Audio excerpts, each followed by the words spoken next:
Hello and welcome, ladies and gentlemen, to the Khulekani on Wheels YouTube channel. Today we have the ICAUR V23 on test and we're going to give you guys a short review on it. The new V23 has been designed to be a retro type of style with a rugged feel. This has also been compared to such models such like the Mercedes G-Wagon, Suzuki Jimny and Land Rover Defender. It being a compact SUV, the new V23's dimensions measured out at 4.2 meters lengthwise and measures out to 1.9 meters widthwise, which I would say makes the car look quite slim. The two-wheel drive derivative, which is what this is, comes with a ground clearance of 205 millimeters. The new ICAUR V23 is more than just a new all-electric SUV. It is meant to be a showstopper. If we draw our attention away from the camouflage wrap, you'll be able to tell that this is a very nice looking modern take on an off-road vehicle. Looking towards the front design of the new V23, you'll be able to tell that there is a nice circular shape to the front bonnet, which nicely incorporates with the front LED headlamps and front grille. You also have some really nice front sensors right visible for you. The two-wheel drive comes with 19-inch steel wheels that will help you differentiate between the two derivatives, would be the wheels. If you'll also look carefully, you'll be able to tell that it has some side indicators and a really nice side step. Towards the back, the V23 still shares the same boxy, retro type of ethos that maintains throughout the vehicle. But I'm going to show you some key highlights, which include the rectangular rear windscreen that also meshes in to the spare wheel cover. Now, this isn't actually a spare wheel cover. This is just used for extra storage and could be used to put your charging cables in it.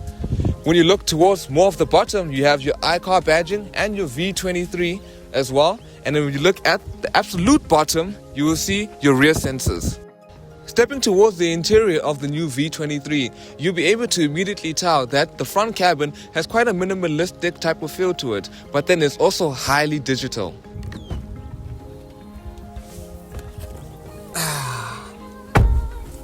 To get a few things out the way, let's start with the infotainment system.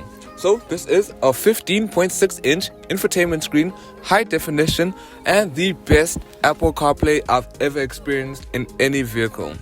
That might be thanks to the new technology introduced to this vehicle, which is something called a Snapdragon 8155 chip. The use of physical buttons in this particular vehicle is something I just find quite convenient. So if I want to just raise the volume up, down a little bit, I just twist right here to an actual physical chunky type of knob that gives me a good feel of what I'm doing while I'm driving. You also can change the speed of your climate control and just a bunch of other functions. You also get your driving modes also in these knobs over here. You can change from eco to comfort to sport to slippery and last but certainly not least, individual. So you have a few options to choose from. Now, the rear boot capacity is nothing to be bragging about, but I can assure you that it can hold 200 liters of space, and then if you fold the rear seats down, it can hold up to 1,000 liters. So that's quite cool. The single motor rear-wheel drive variant comes with a 59.9 kilowatt-hour battery pack that produces 100 kilowatts and 180 newton meters of torque. Power delivery has never really been an issue for electric vehicles.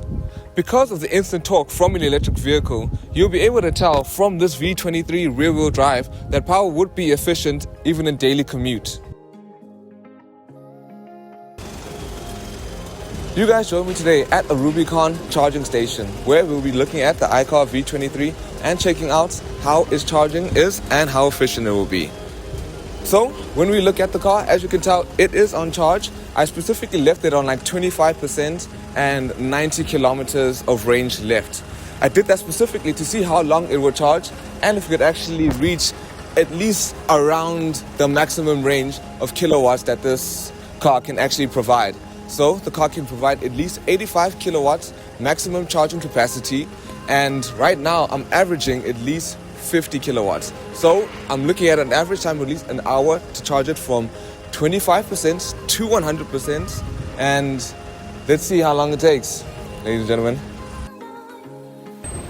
Well, ladies and gentlemen, it's been about an hour I've left this car to charge. I left it on around 25% and now it's on 91%. I do have, well, let's just check for ourselves what percent it's on now. It is on 92%. I have a maximum range of 332 kilometers right now, which is basically full. And happy days, happy days. I'm gonna leave it for like 5 more minutes to charge. But let's get back to the old me. Well, that has been all for me, ladies and gentlemen. Please make sure to like, comment, subscribe. I'll be sure to check your comments to see what you guys think on the new ICAUR V23. This has been Khulekani on Wheels. Cheers.